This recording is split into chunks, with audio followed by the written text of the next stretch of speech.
this year? It's exciting. I think just what we were able to build on last year with all the fans and the support that they gave us, and to kick it off with the sellout. I mean, that's fun. That's why, it's great. Women's basketball is getting their flowers finally.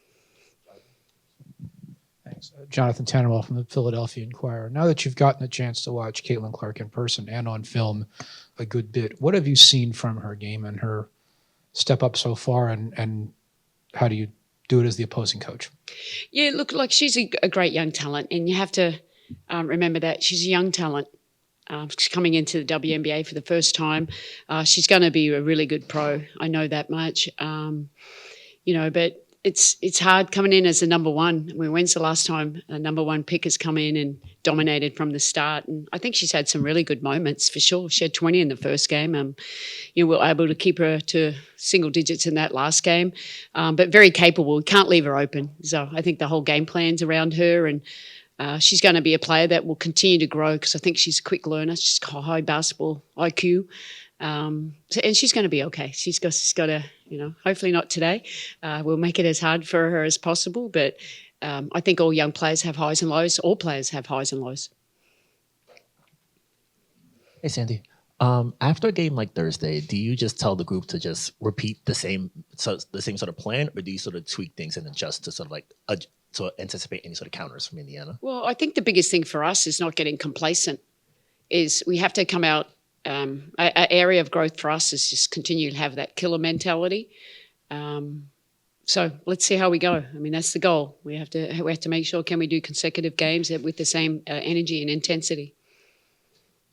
Hey, Sandy, thanks for taking the time. I'm just curious how much you've spoken to players like Ivana and Leo about having patience when they come in, and knowing that it's difficult to expect, a lot of success immediately when there hasn't been a lot of practice. Yeah, look, that's right from the start. It's like you have to give yourself some grace. I'm giving you grace. 3 days of practice, a team that's starters that have their chemistry and just trying to find their way within the team. It takes time.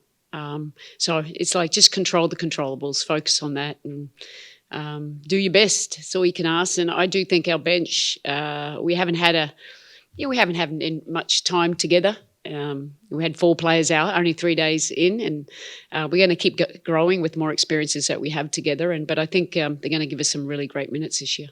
I appreciate that. I just want to know from you if you could take us through how it's a different feel waking up to a home opener rather than starting on the road. Like when you woke up, what was sort of the feeling? Well, it was great. I could get to sleep in a little bit, no shoot-around, day game. So I think all players love day game, no shoot-arounds. But for me, it's a big game because it's our home opener. We want to make sure that we put on a great show for our fans because they've supported us so much. We want them to keep coming back. We want to make sure we have every game to sell out. But I think WNBA, it's a great momentum at the moment, and hopefully we gain more fans, not just from tonight, but the people watching on TV as well. But yeah, home openers are great, so hopefully it has the right result. Hi, Sandy. Coming off of the other game in particular with Stewie, what does, in your mind, year 2 of Stewie in New York look like? I mean, how does she even build off of an MVP caliber season, and how have you seen her kind of reach that level so far? Yeah, look, it's, Stewie, to do what Stewie did in year 1, and even what our whole team did in year 1, it's not spoken about a lot. Yes, they're all great players, but the hardest thing is to put all great players together to be a team.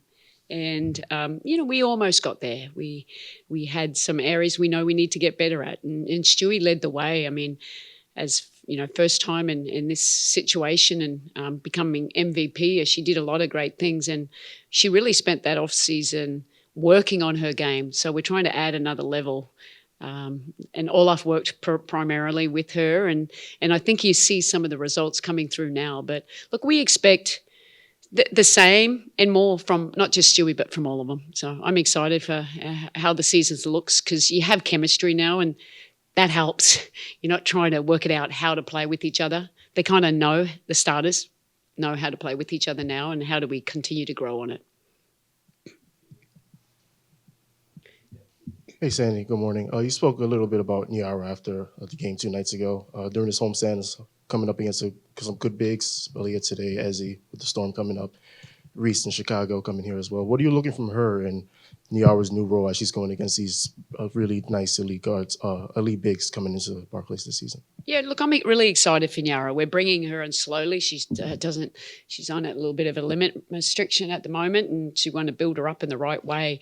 But I think the confidence that she's gained from not just last year by watching and experiencing the WNBA, but by going over in Prague. I mean, that's where you get as a young player having the ability to play and learn on the fly and knowing that you're going to play.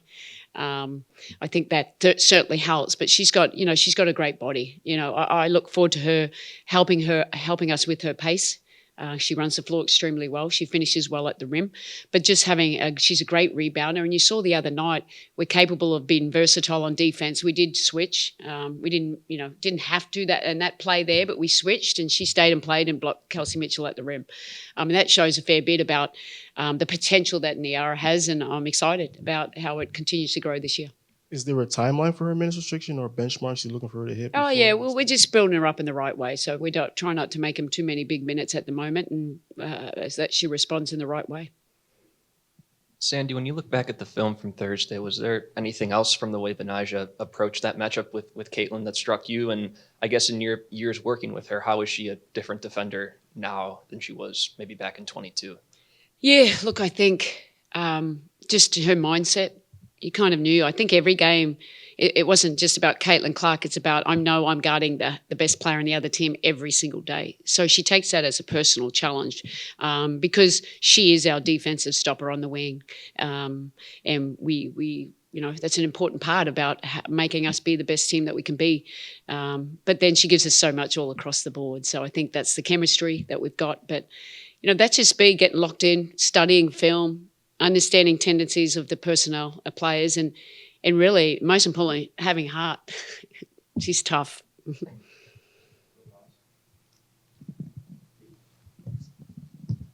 Hey, Sandy. Last game, you guys were able to hold the Fever to just 28 points in the paint, and JJ and Stewie in particular were doubling down a lot and really just suffocating defense inside. What did you see that was successful that you're hoping to then carry over into today? Well, I think what's successful is what we've been trying to preach them since we got them last year is the activity and being up to touch on all screens. And against Washington we weren't, but we were supposed to be.